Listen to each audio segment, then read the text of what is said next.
Shalom saudara, apa kabar? Siap diberkati, amin.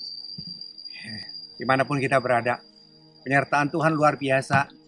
Saya percaya anugerah Tuhan sempurna menyertai memberkati. Sebelum kita menikmati firman Tuhan, tundukkan kepala kita berdoa. Terima kasih Bapak, kembali kesempatan ini Tuhan kami boleh bersama-sama menikmati firman-Mu. Dimanapun kami berada, apapun keadaan kami tidak mau putus asa. Kami tidak mau Tuhan bersungut-sungut karena kami tahu setiap hari adalah hari yang baru. Setiap hari adalah hari yang baik yang Tuhan sudah siapkan buat anak-anaknya. Terima kasih Bapak, ajar kami untuk bisa menikmati hari-hari yang indah bersama dengan Engkau. Sukacita, damai, sejahtera yang terus terpelihara dalam hati dan pikiran kami. Apapun keadaan kami, ajar kami untuk tetap mengucap syukur. Sampaikan isi hatimu, di dalam nama Yesus kami siapkan hati kami. Semua yang siap diberkati sama-sama katakan, amin. Buka bersama dengan saya, Mazmur 144. Ya, Mazmur 144 ayat 1 sampai dengan 2. Cukup dah, 144 1 sampai dengan 2. Ya, demikian firman Tuhan. Terpujilah Tuhan gunung batuku, yang mengajar tanganku untuk bertempur dan jari-jariku untuk berperang. 2. Yang menjadi tempat perlindunganku dan kubu pertahananku, kota bentengku dan penyelamatku, perisaiku dan tempat aku berlindung, yang menundukkan bangsa-bangsa ke bawah kuasaku. Luar biasa, amin saudara. Luar biasa saudara. Judul perikopnya adalah nyanyian syukur dari Daud. Saudara bisa mengucap syukur seperti Daud? Saudara mau menikmati seperti apa yang Daud katakan? Apa yang dia katakan? Terpuji Tuhan gunung batuku, yang mengajar tanganku untuk bertempur dan jari-jariku untuk berperang. Judul khotbah saya pada saat kesempatan hari ini, jangan manja saudara. Apa? Jangan manja. Daud berkata seperti ini. Saudara, Daud bisa berkata seperti ini. Saudara mungkin berkata, aku mau seperti itu. Yes. Saudara tahu nggak sih apa yang dilakukan? Saudara tahu nggak apa yang dialami oleh Daud? Dia dalam kejaran daripada Saul. Dia diuber-uber dicari selama 13 tahun, dicari-cari seperti pembunuh untuk dibunuh. Dalam keadaan terpuruk seperti itu, dan dalam keadaan dia terdesak seperti itu, mulutnya bisa berkata, Tuhan sedang melatih aku. Itu yang terjadi. Berapa banyak kita yang di tempat ini tidak mengerti isi hati daripada Tuhan. Apa yang Daud alami? Kita lihat ayat selanjutnya, saudara. Ayat 1, ayat 2-nya kita lihat dalam ayat ke-1 dan 2-nya. Lihat 2-nya. Yang menjadi tempat perlindunganku. Saudara, mau jadikan Tuhan tempat perlindunganmu? Apa arti perlindungan? Kalau kita tidak punya masalah, kita tidak perlu ada perlindungan. Kalau saudara mau ada perlindungan Tuhan, tapi saudara tidak mau ada masalah, ada problem, bagaimana mungkin kita berlindung? Untuk apa kita berlindung kalau tidak ada masalah, problem? Itu dia. Dan kubu pertahananku, artinya kita lagi diserang. Kita lagi diserang. Itu yang terjadi. Itu saat-saat ini saat-saat di mana dia kritis sekali. Ini saat-saat dia begitu lemah sekali.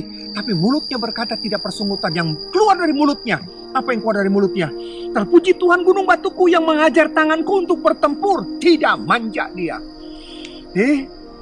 Masalah problem adalah ujian. Masalah problem adalah latihan buat dia. Latihan supaya otot-otot iman saudara dan saya, otot-otot rohani kita kuat melalui persoalan dan masalah.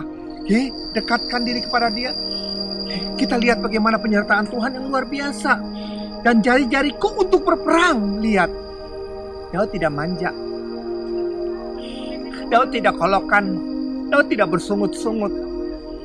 Daud tahu dengan sadar dia bisa mengalami hal seperti itu karena dia tahu. Apa yang dia tahu? Dia pengembala kambing domba ayahnya yang 3-4 ekor. Dia pengembala kambing dan domba. Tiba-tiba hari ini dia diberkati jadi raja. Karena berkat raja, dia mengalami hal seperti itu. Dia sadar. Oleh karena itu, dari seorang gembala yang bukan apa-apa menjadi apa-apa, dia harus mempersiapkan diri untuk dilatih oleh Allah untuk memimpin umat Israel. Itu yang Tuhan mau, dan dia sadar siapa dia, dan dia tidak mau bermanja-manja. Saudara, ini yang terjadi. Bayangkan kalau kita di Uber, kalau kita punya masalah, kita berkata, Tuhan kenapa, Tuhan kenapa? Saudara, sekali lagi saya berkata, apapun kita, apapun yang saudara alami saat ini, jangan manja. Amin saudara, jangan manja. Kita lihat, orang yang manja itu seperti apa sih? Kita lihat 1 Samuel 2. 1 Samuel 2 ayat 12. 1 Samuel 2 ayat 12. Siapa? Anak daripada Imam Eli. Anak daripada Imam Eli, Hofni dan Pinehas. Adapun anak-anak lelaki Eli adalah orang-orang dursila. Mereka tidak mengindahkan Tuhan ataupun batas hak para imam terhadap bangsa itu. Setiap kali seorang mempersembahkan korban sembelihan, sementara daging itu dimasak, datanglah bujang imam pembawa garpu gerga bergigi 3 di tangannya, dan dicucukkannya ke dalam bejana atau ke dalam kuali atau ke dalam balanga atau ke dalam periuk. Segala yang ditarik dengan garpu itu ke atas diambil imam itu untuk dirinya sendiri. Demikianlah mereka memperlakukan semua orang Israel yang datang ke sana, ke Silo. Saudara, ini yang terjadi saudara. Kalau saudara baca terus sampai dengan ayat ke-17, perbuatannya sungguh-sungguh memalukan. Anak yang manja, karena dia tahu anak seorang imam. Imam Eli terkenal, punya kedudukan, disegani. Mereka memakai fasilitas daripada bapaknya. Siapa yang berani kepada mereka? Karena mereka adalah anak-anak daripada imam yang disegani, yang dihormati, punya kedudukan dan punya kuasa. Mereka manja mereka nyaman dengan kedudukan itu dan memakai fasilitas. Dan apa yang mereka lakukan? Apa yang mereka lakukan? Mereka tidak takut lagi dengan Tuhan. Mereka tidak takut lagi dengan Tuhan. Bahkan persembahan korban yang untuk Tuhan mereka lecehkan. Bahkan dalam ayat ke-22-nya saudara, dalam ayat ke-22-nya, Hofni dan Pinehas, berzina dengan perempuan bakti. Oh, ini sudah ngelunjak jauh sekali gitu loh. Udah kelewatan. Saudara, inilah yang terjadi. Pak, itu kan kebetulan. Masing-masing ada pilihan. Kita lihat, sama-sama dididik oleh Imam Eli. Siapa dia? 1 Samuel 3 ayat 1. 1 Samuel 3 ayat 1. Siapa itu? Samuel. Yang muda itu menjadi pelayan Tuhan di bawah pengawasan Eli. Dan pada masa itu firman Tuhan jarang, penglihatan-penglihatan pun tidak sering. Saudara, siapa ini? Samuel. Halo? Samuel sama dididik oleh Eli, Imam Eli. Imam Eli adalah ayah daripada Hofni dan Pinehas yang kurang ajar itu, yang tidak takut sama Tuhan itu. Bisa saja Samuel akan terbawa. Ada kan firman Tuhan, pergaulan yang jahat, pergaulan yang jelek merusak kebiasaan kita yang baik. Bisa saja dia, ikut-ikutan seperti Hofni dan Pinehas. Tapi itu yang terjadi saudara, pilihannya dia. Dia tidak mau mempergunakan fasilitas karena dia tahu dia siapa. Dia bukan anak daripada Imam Eli. Dia adalah umat. Dia ada di sana karena akibat nasar daripada mamanya yang mandul. Dan dia terima itu semua. Itu pilihannya. Dia tidak mau bermanja di sana. Dan Tuhan berkenan kepada Samuel. Saudara, berapa banyak ya konglomerat, berapa banyak konglomerat, berapa banyak orang-orang sukses. Seringkali kita mendengar dan berkata, kekayaannya 7 turunan, nggak habis-habis. Ya, tapi kenyataannya, baru keturunan pertama, dia turun ke anaknya, baru sampai ke anaknya aja, hartanya udah habis. Kenapa bisa seperti itu? Kenapa bisa seperti itu? Saudara, maaf, Engkau bisa menurunkan hartamu kepada anakmu. Kau bisa mewariskan kekayaanmu kepada anakmu. Tapi kau tidak pernah akan bisa mewariskan passion, gairah, semangat, fokus, goal kepada anakmu. Pilihan di anakmu. Apakah dia manja dengan fasilitas yang daripada bapaknya? Semuanya sudah ada. Mau cari duit, duit udah banyak. Mau cari kerja, untuk apa cari kerja? Cari uang, uang udah ada, ngapain lagi kerja? Sudah aja nikmati itu semua. Dan ini yang terjadi. Mereka manja, dan berapa banyak orang yang seperti itu. Seperti Hofni dan Finehas, karena bapaknya kaya. Nggak perlu kerja, karena apa? Udah, duit bapaknya tuh nggak habis-habis. Saudara, inilah yang terjadi. Saudara, saya ingat dengan satu ilustrasi yang sangat memberkati. Di mana ada nelayan lagi duduk, kemudian orang dari kota yang tampangnya manajer seperti itu, dan dia tanya, "Pak, tidak melaut?" "Oh sudah." Kenapa tidak terus? Ini kan masih siang seperti ini. Memangnya kenapa? Ya kalau misalkan Bapak terus rajin sampai dengan sore, itu kan makin diberkati. Dan nelayan bertanya, "Memang kalau diberkati kenapa?" "Ya Bapak bisa punya perahu banyak gitu." "Terus kalau punya perahu banyak gimana? Untuk apa?" Dan kalau punya perahu banyak, makin banyak lagi rezeki, makin banyak lagi berkat. Terus kalau udah banyak berkat apa? Untungannya Bapak bisa beli rumah, Bapak bisa beli segala-galanya. Terus kalau udah bisa seperti itu, untuk apa? Kata dia. Didesak dengan pertanyaan seperti itu, saudara. Didesak dengan pertanyaan seperti itu, dan akhirnya dia berkata, orang kota berkata, "Kalau Bapak punya perahu banyak, Bapak diberkati, Bapak bisa santai." Dan nelayan bertanya kembali, "Pak, waktu Bapak ketemu dengan saya sudah lagi santai di sana, Pak. Saya sudah lagi rileks di sana, Pak. Jadi kalau hanya untuk kita kerja keras, hanya untuk rileks seperti itu, saya sudah punya dan saya sudah menikmati itu." Saudara, seringkali tanpa kita sadari, kita berpikir hanya untuk hari ini. Kita tidak tahu hari depan seperti apa.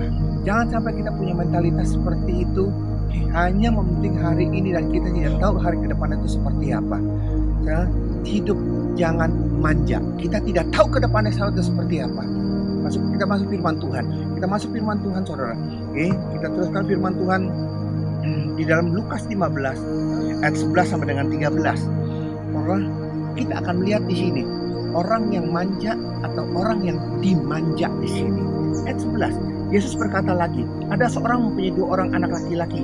Kata yang bungsu kepada ayahnya, "Bapak, berikanlah kepadaku bagian harta milik kita yang menjadi hakku." Lalu ayahnya membagi-bagikan harta kekayaan itu di antara mereka. Saudara, kita tahu kan jalan ceritanya. Ada anak sulung dan anak bungsu. Yang bungsu di sini minta hak, minta warisan sebelum bapaknya mati. Ini kurang ajar luar biasa. Ini kurang ajar. Bapaknya belum mati, dia udah minta warisan di sana dan bapaknya kasih. Saudara, kalau kita lihat seperti ini, siapa yang dimanja di sini? Siapa yang dimanja di sini? Kita tahu ceritanya, kita tahu akhir daripada itu semua. Dia berfoya-foya, bercinah, dia mabuk, dia habiskan semuanya itu, dan akhirnya hartanya habis semuanya. Hartanya habis semuanya, dan dia kembali kepada bapaknya. Ini yang terjadi. Saudara, pola pandang ilustrasi seperti ini yang Tuhan berikan kepada setiap kita. Seringkali kita berkata gini, kenapa diizinkan orang tua? Orang tua itu kan pasti tahu, anak itu pasti menghambur-hamburkan. Orang tua itu pasti tahu, anak ini pasti dengan uangnya untuk berfoya-foya. Orang itu tahu, orang tua itu pasti tahu. Tetapi yang luar biasa, pengajaran yang luar biasa, saudara. Siapa yang manja dan siapa yang dimanja? Kita lihat siapa yang manja dan siapa yang dimanja. Kita lihat, saudara, kita lihat dalam firman Tuhan di ayat 27. Ayat 27-nya, saudara. Lihat ayat 27. Siapa yang dimanja dan siapa yang manja? Jawab hamba itu. Kemudian adiknya bertobat. Adiknya bertobat dan datang kepada bapaknya, dan si sulung mendengar itu semua. Apa reaksinya? Jawab hambanya itu, adikmu telah kembali dan ayahmu telah menyembelih anak lembu tambun, karena ia mendapatkannya kembali dengan sehat. Anaknya pulang dengan sehat. katakan. Maka marahlah anak sulung itu dan ia tidak mau masuk. Lalu ayahnya keluar dan berbicara dengan dia. Tetapi ia menjawab ayahnya, katanya, telah bertahun-tahun aku melayani Bapak dan belum pernah aku melanggar perintah Bapak. Tetapi kepadaku belum pernah Bapak memberikan seekor anak kambing untuk bersukacita dengan sahabat-sahabatku. Tapi baru saja datang anak Bapak yang telah memboroskan harta kekayaan Bapak bersama-sama dengan pelacur-pelacur. Maka Bapak menyembelih anak lembu tambun itu untuk dia. Lihat, anak sulung marah-marah di sini, komplain dia. Katanya, anakku, engkau selalu bersama-sama dengan aku dan segala kepunyaanku adalah kepunyaanmu. Kita patut bersukacita dan bergembira karena adikmu telah mati dan menjadi hidup kembali. Ia telah hilang dan didapat kembali. Saudara, ini yang luar biasa yang tidak pernah ada dalam pikiran kita. Orang tua itu tahu harta itu pasti habis, dipakai foya-foya. Saudara, apa yang mau diajarkan, apa yang Tuhan mau untuk kita mengerti dalam perumpamaan seperti ini. Jadi saudara, jangan kita melihat masalah itu sebagai suatu kutuk buat kita. Kadang-kala Tuhan mengizinkan masalah itu untuk mendidik supaya level iman kita makin hari makin bertumbuh di hadapan Tuhan. Ada amin? Sudah, kita lihat si bungsu. Dia berpikir uang ini bisa diandalkan. Dia berpikir dengan uang ini dia bisa berfoya-foya. Dia berpikir uang ini bisa selama-lamanya. Tapi dia tidak pernah tahu uang dipakai untuk berfoya-foya, terus dipakai dan terus dipakai, akhirnya kan habis kan? Itu yang terjadi. Saudara, jangan sampai kita mengandalkan warisan daripada orang tua, harta segala sesuatu. 7 turunan tidak pernah akan habis. Berapa banyak konglomerat yang uangnya 7 turunan dia berkata tidak habis. Baru sampai turunan kedua saja uangnya sudah habis. Kenapa? Orang tua bisa mewariskan harta, tetapi gairah, passion, bagaimana untuk mempertahankan, bagaimana untuk mengembangkan, itu tidak pernah akan bisa diturunkan. Itu tergantung kepada manusianya, mau atau tidak. Kita lihat orang si bungsu dan si sulung. Si bungsu di sini, lihat saudara. Dia melihat dari sisi yang berbeda. Dia marah-marah karena si bungsu pulang, kemudian dipestain. Saudara, lihat Yakobus 1. Saudara, Yakobus 1 ayat 2 sampai dengan 4. Yakobus 1 ayat 2 sampai dengan 4. Saudara-saudaraku, anggaplah sebagai suatu kebahagiaan apabila kamu jatuh ke dalam berbagai-bagai pencobaan, sebab kamu tahu bahwa ujian terhadap imanmu itu akan menghasilkan ketekunan. Artinya apa? Berbahagialah. Kenapa? Dengan adanya ujian, dengan adanya problem, dengan adanya masalah, dengan adanya itu semua, kita tuh makin hari makin dibentuk. Kita tuh makin hari kita makin tahu level iman kita tuh ada di mana. Jadi jangan sampai kita takut dengan problem dan masalah. Karena dari hal seperti itu kita bisa melihat sejauh mana kesiapan kita. Kita lihat orang tua itu tidak kebetulan. Dia tidak kebetulan mengizinkan anak sulungnya untuk pergi. Dia tidak kebetulan untuk mengizinkan anak sulungnya ini untuk pergi, memberikan warisan yang bukan merupakan haknya dia, karena bapaknya masih belum mati. Dia tahu itu semuanya, tetapi itu mendidik daripada anaknya yang sulung bungsu, yang daripada anaknya yang sulung tetap di rumah bapaknya, tetapi tidak ada pertobatan di situ. Malah dia komplain di sana. Sehingga firman Tuhan berkata, ada dalam firman Tuhan dalam Lukas 15 tadi, Lukas 15 ayat 7. Aku berkata kepadamu, demikian juga akan ada sukacita di surga karena satu orang berdosa yang bertobat. Tuhan lebih suka seperti ini, satu orang yang berdosa yang bertobat, lebih daripada sukacita karena 99 orang benar yang tidak memerlukan pertobatan. Saudara, Tuhan izinkan masalah terjadi. Orang tua itu mengizinkan anaknya pergi ke sana. Dia tahu tidak akan berfoya-foya, tapi pertobatan terjadi daripada anak yang tidak kemana-mana, tetapi dia tidak tahu siapa dia di dalam. Siapa yang manja dan siapa yang dimanja. Hati-hati saudara, jangan sampai kita hidup seperti itu. Kita tidak sadar kita ada di mana. Saya ingat ini suatu kesaksian saudara. Ini benar-benar terjadi. Ada satu orang pengusaha pertambangan. Dia punya tambang emas. Dia punya tambang emas. Tambang emas, luas tanahnya itu adalah 400 hektar saudara. Tambangnya itu 400 hektar. Kemudian hasilnya sebulannya aja tuh bisa 2 kilo. Karena kerjasama masing-masing dapat 1 kilo, 1 kilo.